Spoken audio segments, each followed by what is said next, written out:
Hello, my fellow modeling and tabletop gaming enthusiasts, and welcome to the Mediocre Modeler Show. This week, it's another completed build.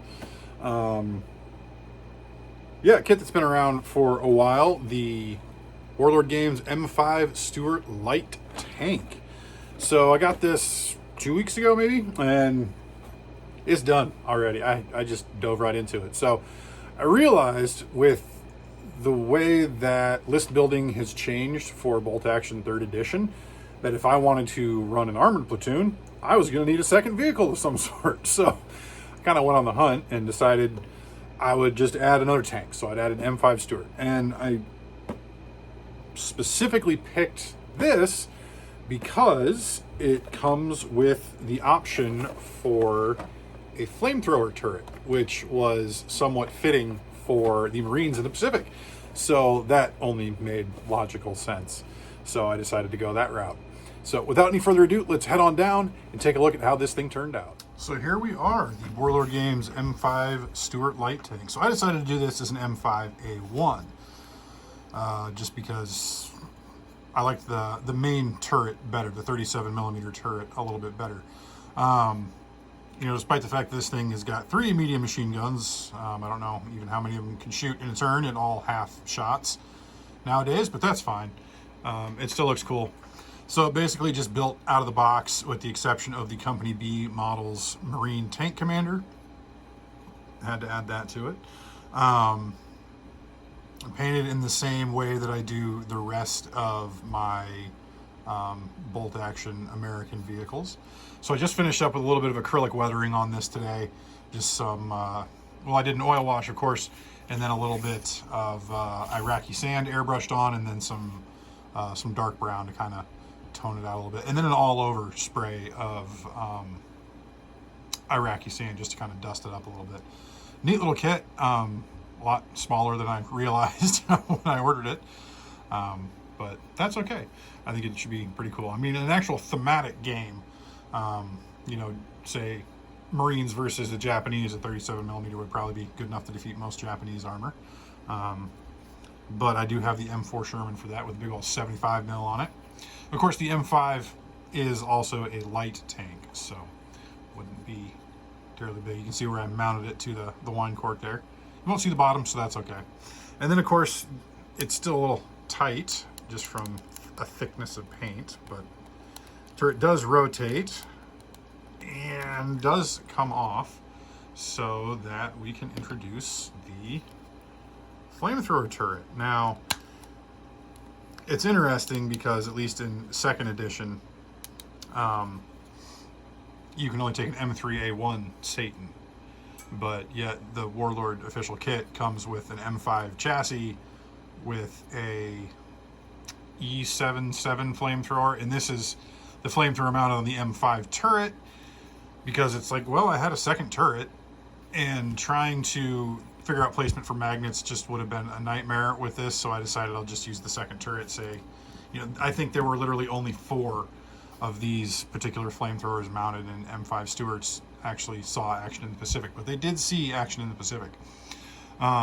But I figured maybe they had an old M5 turret laying around, so they just stuck a flamethrower on it to see what would happen. This 1919 is actually a white metal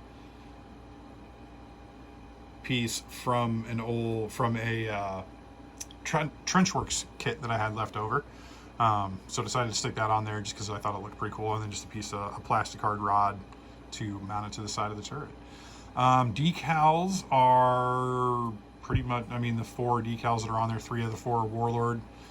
Peachy, this one comes from a Flames of War set, but the USMC and then the star are actually from the Warlord kit from the Warlord sheet that come with the kit, which is kind of nice because I've run out of all the USMC decals that I had on hand, so I'm glad I got a few more now. So yeah, looking forward to eventually trying this out. Not sure which configuration, but I think the flamethrower would be pretty neat, which is why I did it. But probably most likely going to run it with the traditional 37mm main gun there. So there we go. Short and sweet this week, but there we are. The Warlord Games M5A1 Stuart Light Tank.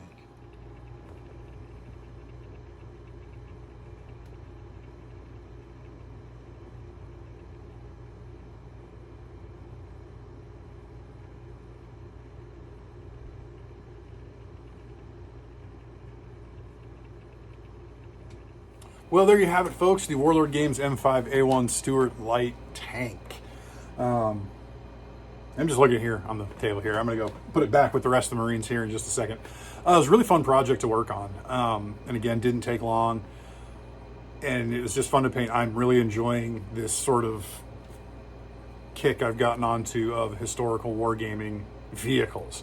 Just because they paint quicker than infantry, and you can have a lot of fun with weathering and color modulation.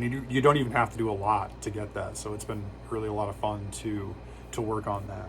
And I've got a number of, I've got a couple other things to add to the Marines, but I've also got a lot of stuff to do for the Germans as well that I have. I'm thinking maybe focusing my Germans more on a Conflict 47 style force than bolt action purely, but we'll see. I've got some cool stuff to work on for them as well. So yeah. Now that's all there is to really say about that. I've got a lot of other really cool stuff in progress for the Marines as well that I can't wait to show off as soon as I get it done. But picked up a few other things. I put in an order at Warlord. I told you guys about it. Yeah, so I've got a number of things waiting to be worked on as well. So looking forward to that. So. Well, there you have it. So sure hope you enjoyed this brief look at my M5A1 Stuart light tank. I just like to say that. It's kind of fun. So thank you very much for watching. If you feel so inclined, please like, comment, and subscribe. If you have any questions, comments, concerns, you can find my social media links in the description down below, as well as my Warlord Games affiliate link. Any clicks of that link help support the channel, and anything you buy also helps support the channel. So definitely give Warlord a chance. I can guarantee that they're probably going to ship stuff out to you a lot quicker than you realize. So yeah, especially with Bolt Action version 3 out in the wild now. I'm probably going to be ordering my rulebook here in the next couple of days. I know I could have ordered it, months ago and pre-ordered. I just didn't get around to it. So I'll probably be doing that fairly shortly here. So yes. So thank you very much for watching, and until next time, may your paints be thin, your brushes be pointy, and your dice be hot.